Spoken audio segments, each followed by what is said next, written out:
Assalamualaikum warahmatullahi wabarakatuh. Waalaikumsalam warahmatullahi wabarakatuh. Bismillahirrahmanirrahim. Alhamdulillahi rabbil alamin. Wal aqibatu lil muttaqin. Wala udwana illa 'alal zalimin.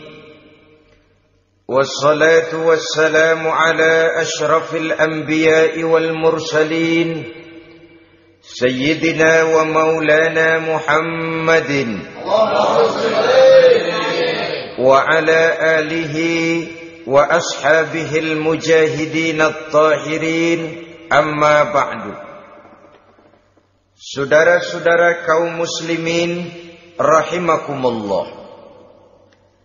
Salah satu kelebihan makhluk bernama manusia, yaitu bahwa Allah subhanahu wa ta'ala menghiasi hidup manusia ini dengan syahwat atau yang lazimnya kita sebut sebagai hawa nafsu. Inilah tenaga yang merupakan daya dorong yang melahirkan dinamika dalam kehidupan manusia, yang menyebabkan terus-menerus terjadinya perkembangan dalam sejarah peradaban dan kehidupan manusia. Hawa nafsu bisa melambungkan seseorang kepada puncak kejayaan, dan hawa nafsu dapat menenggelamkan seseorang ke dasar jurang kehancuran yang paling dalam. Pada surah Ali Imran ayat 14, Allah subhanahu wa ta'ala berfirman, A'udzu billahi minasyaitonir rajim. Zuyyina lin-nasi hubbus syahawati minan nisa'i wal banin wal qanatiril muqantarati minadh dhahabi wal fiddah wal khaylil musawwamati wal an'ami wal harth. Dzalika mata'ul hayatid dunya. Wallahu indahu husnul ma'ab. Mari kita perhatikan ayat ini lebih dekat lagi. Allah subhanahu wa ta'ala menjelaskan, Zuyyina linnasi hubbus syahawat. Makhluk manusia itu dihiasi dengan hawa nafsu. Dengan kata lain, hawa nafsu adalah perhiasan. Manusia tanpa hawa nafsu sama saja dengan orang yang tidak berhias, monoton, tidak mempunyai perkembangan dalam gerak kehidupannya. Tetapi kalau hawa nafsu adalah perhiasan, maka jika kita berbicara soal perhiasan, ada dua hal yang harus menjadi catatan pokok. Pertama, kapan satu perhiasan boleh kita pakai? Yang kedua, di mana perhiasan itu harus kita pakai? Kalau saudara berdandan rapi, pakai sepatu dengan kaos kaki, celana, jas, pakai dasi segala macam, tapi itu saudara lakukan pada saat saudara akan pergi ke WC, maka saudara sudah memakai perhiasan tidak pada waktu yang tepat. Begitupun sebaliknya, kalau jam tangan saudara pakai di kaki, kopiah saudara pasang di kaki, lalu sepatu naik ke atas jidat, maka saudara memakai perhiasan tidak pada tempatnya yang tepat. Demikian juga sifat yang bernama nafsu. kapan dia boleh diperturutkan, di mana dia boleh disalurkan. Adalah tugas daripada agama untuk mengatur syahwat atau hawa nafsu. Lihatlah kehidupan malaikat. Malaikat makhluk yang diciptakan Allah tanpa hawa nafsu.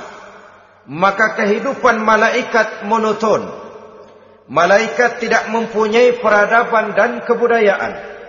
Malaikat adalah makhluk yang secara instinktif diciptakan untuk berbakti, tidak punya alternatif atau pilihan lain. Saudara lihat, ada malaikat yang sejak diciptakan diperintahkan untuk sujud, sujud saja sampai sekarang, enggak bangun-bangun. Ada malaikat yang sejak diciptakan diperintahkan untuk tasbih, tasbih saja, yang lain tidak. Ada malaikat yang sejak diciptakan diperintahkan mencabut nyawa, nyawa saja urusannya, yang lain tidak. Pekerjaannya monoton, tetapi memang karena tidak ada hawa nafsu, tidak ada kecenderungan malaikat untuk nyeleweng. Belum pernah kita dengar misalnya ada malaikat Jibril korupsi ayat. Ini kelihatannya ayat bagus ini, nggak usah disampaikan kepada bawahan Muhammad, dipakai sendiri saja. Tidak. Kita belum pernah dengar malaikat maut keliru mencabut nyawa orang yang belum waktunya modar. Belum pernah. Malaikat itu ibadun mukramun, la ya'sunallaha fima amarahum wa yaf'aluna ma yu'marun. Maka kehidupan malaikat adalah monoton. Dinamika tidak ada, peradaban dan kebudayaan juga tidak ada.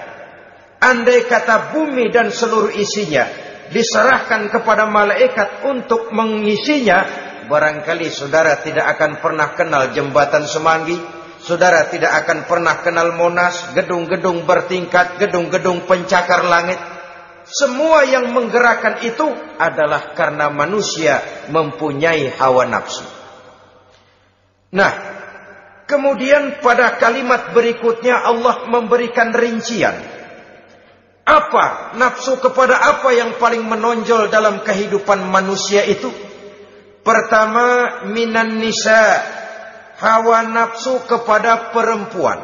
Ini tentu yang ditujukan laki-laki. Dimanapun saja makhluk bernama laki-laki, kalau dia normal, tidak impoten, mesti suka kepada perempuan. Itu wajar, bin pantas alias normal. Tetapi tadi saya katakan di awal, nafsu kepada perempuan adalah perhiasan. Kapan makainya, di mana makainya, itulah tugas agama memberikan tuntunan dan aturan. Saudara-saudara kaum muslimin rahimakumullah, nafsu kepada wanita dapat mengantarkan seseorang kepada puncak kejayaan, tapi nafsu kepada wanita bisa menenggelamkan seseorang ke jurang kehancuran.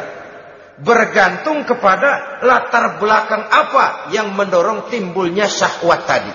Dengan kata lain, motivasi syahwat tadi digerakkan oleh iman dan ketakwaan, atau semata-mata karena memang syahwat yang merupakan kendaraan iblis. Penyelewengan pertama yang terjadi dalam sejarah kehidupan manusia adalah penyelewengan yang dilakukan oleh Nabi Adam alaihi salam pada saat ia memetik buah khuldi. Kenapa itu dilakukan oleh Nabi Adam? Karena terdorong oleh rasa sayang dan cinta kepada istrinya Hawa. Sebenarnya Hawa lah yang merajuk, Siti Hawa lah yang membujuk. Dan Nabi Adam oleh karena syahwatnya kepada istrinya memperturutkan bujukan Siti Hawa itu. Peristiwa Nabi Adam ribuan tahun yang lalu akan terus relevan sampai ke zaman kita sekarang ini. Berapa banyak orang-orang yang karena terlalu ingin menyenangkan istrinya, lalu tidak segan-segan melakukan perbuatan-perbuatan yang menyimpang, baik itu merugikan orang lain, merugikan masyarakat, bahkan merugikan bangsa dan negaranya. Seorang pedagang tidak akan segan-segan menipu, Sebaliknya pun begitu. Tidak jarang wanita di dalam kelemahannya bisa menenggelamkan dunia. Seorang suami yang jujur, polos, lugu, sederhana bisa jadi koruptor ulung karena didorong-dorong oleh istrinya. Istrinya barangkali bisa saja dibakar-bakar oleh tetangganya. Suaminya jujur, sederhana, kepala bagian, tempatnya basah tapi melarat. Istri rupanya tidak sabar melihat gaya hidup yang makin konsumtif, persaingan yang makin tajam, suaminya dikipas-kipasin. Kata istrinya, "Bang, tetangga sebelah kita lakinya pegawai kecil, Bang, tapi gelangnya kayak pelek beca. Abang ini kepala bagian tidak bisa membelikan saya macam itu, percuma lah." Kata suaminya, "Ya bagaimana, Bu, gaji saya cuma segitu-gitunya. Ya namanya kepala bagian, apaan kayak sabet dulu." Kalau sudah berpikir ke arah ini, artinya sudah ngipasi suaminya untuk melakukan tindakan yang tidak wajar. Saudara-saudara kaum muslimin rahimakumullah, sejak zaman klasik sampai kepada zaman kita sekarang ini, kita melihat kecenderungan syahwat kepada wanita ini. Julius Kaisar yang katanya gagah perkasa ternyata tunduk di bawah kaki Cleopatra. Napoleon Bonaparte, the Lion of Europe, singa daratan Eropa, luas kekuasaannya, gagah perkasa tentaranya, kepada siapa dia tunduk? Ke bawah kakinya Margaret Josephine. Demikianlah di zaman kita sekarang, kita melihat di Jepang betapa Perdana Menteri Uno didesak mengundurkan diri dari jabatan Perdana Menterinya oleh karena terlibat skandal dengan geisha. Kita juga melihat di Amerika betapa Senator Gary Hart dari Partai Demokrat yang masih muda, jenius, diharapkan masa depan Amerika lahir dari tangannya, terpaksa mengundurkan diri dari calon presiden oleh karena terlibat skandal dengan Donna Rice. Kita juga menyaksikan betapa parlemen dan kabinet di Inggris sempat geger oleh karena skandal Pamela Bordes, pelacur kelas kakap yang melanglang buana mencari sasaran-sasaran kakap. Ini adalah kisah kejatuhan yang diakibatkan oleh hubbus syahawat minan nisa. Oleh karenanya benar jika Nabi kita menyatakan an-nisa'u imadul bilad, wanita adalah tiang negara. Jikalau baik wanita, baik negara. Jikalau rusak wanita, hancur negara. Kalau syahwat kepada wanita cuma semata-mata karena syahwat, maka seorang laki-laki akan memandang wanita cuma sekedar alat pemuas hawa nafsu. Nilainya rendah. Sedangkan agama kita mengajarkan ma akraman nisaa illa karimun wa ma ahanan nisaa illa laimun, kata Nabi. Tidak akan menghormati kaum wanita kecuali orang-orang yang terhormat, dan tidak akan merendahkan derajat kaum wanita kecuali memang orang-orang yang rendah moralnya. Dengan kata lain, apabila syahwat minan nisa ini dilandasi dengan semangat iman dan ketakwaan, maka kehidupan Rasulullah sallallahu alaihi wasallam sungguh menjadi figur dan contoh dalam kehidupan kita. Perkawinannya bukan karena wajah yang cantik semata-mata, tapi lebih merupakan nilai ibadah kepada Allah Subhanahu wa taala. Dengan demikian, kecenderungan kepada hubbus syahawat minan nisa dikontrol oleh nilai iman. Barometernya, tolok ukurnya adalah iman. Di zaman sekarang banyak kasus kawin campur yang pada akhirnya akan membingungkan kita sendiri. Padahal Al-Quran secara jelas dan tegas memberikan bimbingan. Orang itu kalau sudah, kata Imam Syafi'i, wa ainur ridha an kulli aibin kalilatun kama anna aina suhti tubdil masawiyah. Mata kalau dibalut cinta dia buta terhadap nista, tapi mata kalau dibalut benci hanya melihat yang keji-keji saja. Biasanya cinta kepada wanita memang bisa menimbulkan dorongan yang positif, tapi juga bisa membuat seseorang buta sama sekali.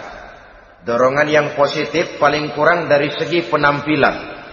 Coba lihat lelaki kalau lagi demen perempuan, lenjeh banget kan? Sisiran rambutnya rapi, teriskaan bajunya lancip, sepatunya mengkilat, kantong celananya tebel, perkara anduk isinya bukan soal. Yang penting kan gaya. Lalu dinamis, kreativitasnya ada saja timbul. Tapi pada sisi lain, jikalau orang sudah kehilangan pertimbangan, juga kadang-kadang tidak segan-segan mengorbankan akidah, mengorbankan nilai-nilai iman. Padahal ini taruhan utama, sampai Quran dengan tegas memberikan peringatan. Wala ammatun mu'minatun khairun min musyrikatin walau a'jabatkum. Perempuan budak yang hitam legam, kalau beriman, itu lebih baik untuk dinikahi daripada wanita cantik berkulit kuning langsat tapi musyrik. Lebih baik budak yang hitam legam beriman daripada wanita cantik berkulit kuning langsat berhati bangsat. Tapi kita kadang kehilangan pertimbangan. Karena agama, karena cinta agama digadaikan. Karena cinta akidah terjual. Karena cinta keyakinan jadi korban. Ini semua penyakit yang datang dari hubbus syahawat minan nisa. Kecenderungan mengumbar nafsu kepada perempuan. Ini memang perhiasan, tapi bisa juga jadi bumerang dalam kehidupan manusia. Berapa banyak penyelewengan terjadi karena pengaruh wanita. Yang tidak bisa jadi bisa. Ini pengaruh di dalam kehidupan memang sedemikian besarnya. Sehingga saudara-saudara kaum muslimin, inilah yang perlu dikendalikan dalam kehidupan, kapan dan di mana. Kalau nafsu adalah perhiasan, kapan dan di mana perhiasan itu harus kita pakai? Di mana dia harus kita tempatkan? Begitu juga yang menyangkut soal perempuan. Kapan? Ya kapan? Tentu kalau sudah nikah. Di mana? Yang jelas bukan di depan umum.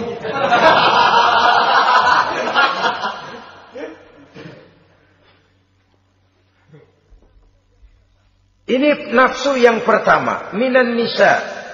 Yang kedua, wal banin.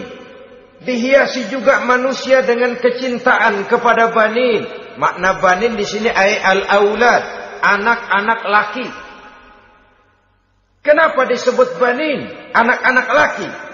Karena pertama, sering anak laki itu lebih jadi kebanggaan buat orang tuanya ketimbang anak perempuan. Sebabnya apa? Pertama, faktor nasab. Silsilah lebih kuat kepada laki-laki ketimbang perempuan. Yang kedua, faktor cita-cita. Orang tua kalau punya anak laki-laki, cita-citanya panjang.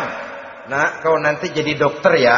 Nak, jadi insinyur ya. Nak, jadi pilot ya. Nak, jadi pengusaha ya.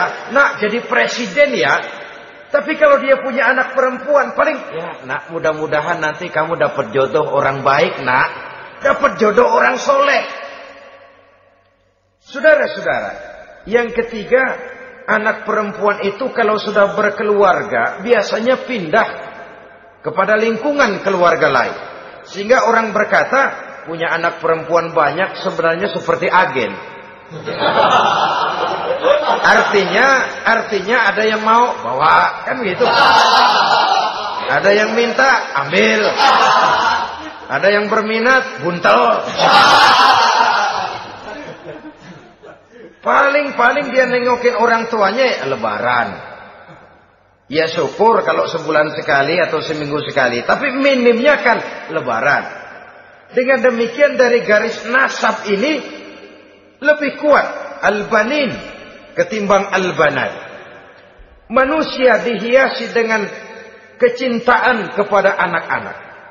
Sering karena terlalu cinta kepada anak, kita menjerumuskan anak. Terlalu sayang kepada anak, segala maunya kita perturutkan tanpa kendali dan kendala.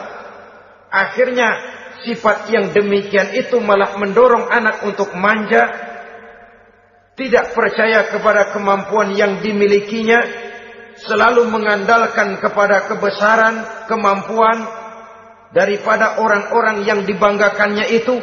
Dan dalam kondisi demikian, kedewasaan dan tanggung jawabnya akan lambat berkembang. Maka Allah Subhanahu wa ta'ala memperingatkan bahwa harta dan anak bisa menjadi fitnah.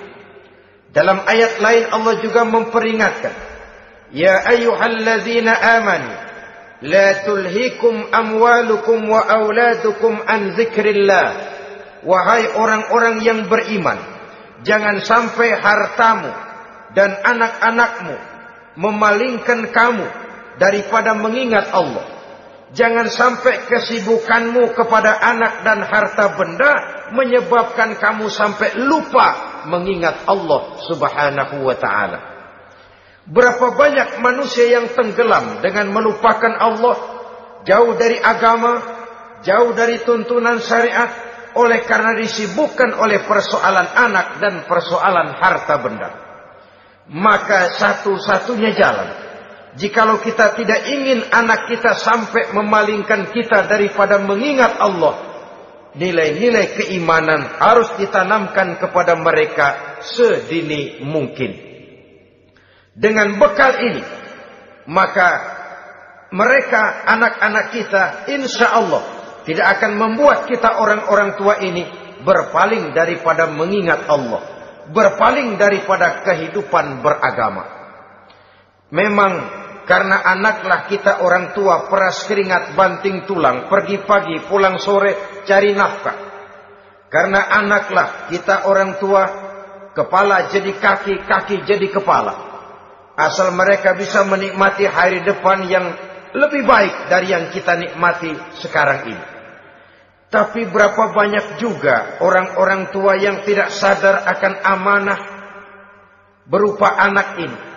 Mereka lalai, mereka bersikap masa bodoh, padahal tidak akan ada yang tidak dipertanggungjawabkan di hadapan Allah Subhanahu wa ta'ala. Orang tua bisa mendapat pensiunan pahala kalau anaknya tumbuh menjadi anak yang soleh. Tetapi orang tua pun bisa saja masuk neraka karena anaknya menjadi anak yang kurang ajar dan orang tuanya sama sekali tidak pernah memberikan pendidikan yang sebagaimana mestinya.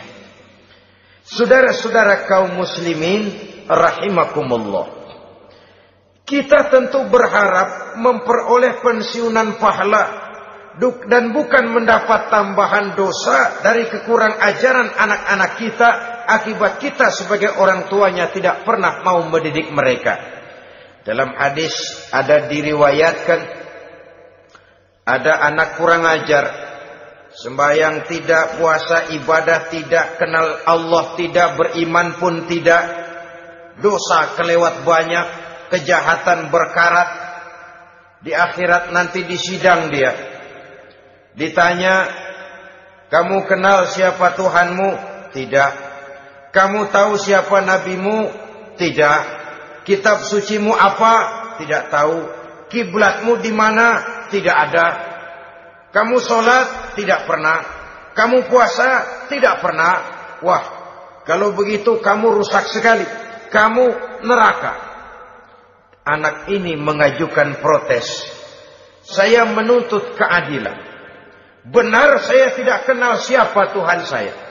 Saya tidak tahu apa kitab suci saya. Saya tidak pernah mendirikan sholat. Tidak pernah melaksanakan puasa. Pendeknya tidak ibadah dan tidak iman. Tapi semua itu terjadi. Sebab-sebabnya tidak lain karena orang tua saya tidak pernah mendidik dan mengajarkan saya. Orang tua saya tidak pernah mengarahkan saya ke jalan itu. Sampailah saya seperti keadaan yang sekarang ini. Orang tua saya enak-enakan ngaji, saya teler diantepin aja. Orang tua saya memegang kitab, saya megang botol. Dia tahu, dia diam saja. Dia tahu dan dia tidak memberikan peringatan. Karena orang tua saya lah, maka saya jadi seperti sekarang ini. Kalau saya harus masuk ke dalam neraka, saya menuntut keadilan agar orang tua saya juga ikut bersama saya gabung ke dalam neraka. Orang tuanya yang baik-baik dipanggil. Sudah mau berangkat ke surga nih orang tua. Dipanggil. Ntar dulu mas, ini dulu. Mau kemana, gancang banget? Surga pak. Nanti dulu, urusan belum beres. Ini benar anakmu ini. Dilihat anaknya. Iya anak saya ini. Waktu di dunia nggak pernah diajari ngaji. Enggak pernah. Sampai dia enggak kenal Tuhannya, enggak kenal nabinya, enggak kenal kiblatnya, enggak kenal kitabnya. Iya. Dia sembahyang, kamu diam, dia enggak sholat, kamu diemin aja. Iya kali. Kenapa pakai kali? Yang benar ngomong mas. Ramadan dia enggak puasa, kamu enggak tegur, kamu diam saja. Iya. Wah, kamu enggak tanggung jawab. Kamu tahu anak itu adalah amanah. Menyia-nyiakan amanah adalah khianat. Khianat adalah dosa besar. Jadi bagaimana saya? Ya kamu gabung sama anakmu, join ke neraka berdua bareng. Lantaran kamu tidak mau mendidik mereka, anak-anakmu, maka jadilah anak-anakmu seperti sekarang ini. Saudara-saudara kaum muslimin rahimakumullah. Sebaliknya, jikalau anak-anak kita yang kita cintai ini, yang merupakan buah hati belahan jantung, tumbuh dan berkembang menjadi anak-anak yang soleh, yang bermanfaat bagi masyarakatnya, bagi agama, bangsa dan negaranya, kita orang tuanya bolehlah tentram menerima pensiunan pahala. Menerima pensiunan pahala dari kesolehan anak yang ditinggalkannya. Alangkah nikmatnya mendapat pensiunan pahala. Terbaring kita di bawah pohon kemboja, nilai kebaikan kita dikenal orang, nama kita akan tetap hidup. Oleh karena kita meninggalkan anak-anak yang tumbuh menjadi generasi yang soleh, bukan anak yang salah. Oleh karenanya, kecintaan kepada anak jangan sampai membuat kita lalai dari mengarahkan mereka kepada kehidupan beragama. Di zaman sekarang ini, kecenderungan kita mengarahkan anak pun sudah kepada kecenderungan yang berbau materialistis. Maka yang ramai bagaimana anak bisa mengejar program MBA, Master of Business Administration, supaya keluar bisa jadi manajer. Bagaimana anak lalu kursus komputer, supaya keluar menjadi tenaga yang canggih di bidang komputer. Ya, kalau dia perempuan cantik, bagaimana dia bisa masuk akademi sekretaris and management, supaya bisa jadi sekretaris. Atau bagaimana dia bisa masuk sekolah nyanyi, supaya nanti jadi penyanyi dengan tarik suara, uang lalu mengalir ke dalam kocek jutaan nilainya. Maka yang ramai pun hal-hal yang semacam itu. Dalam pada itu, pengajian, kursus-kursus keagamaan, studi-studi klub yang membicarakan masalah-masalah agama, ramainya kadang-kadang kalau bulan Ramadan, dianggap training center. Ya lumayan, daripada tidak sama sekali mah lumayan. Tapi dengan demikian ini kan merupakan bagian terpokok dari kehidupan manusia.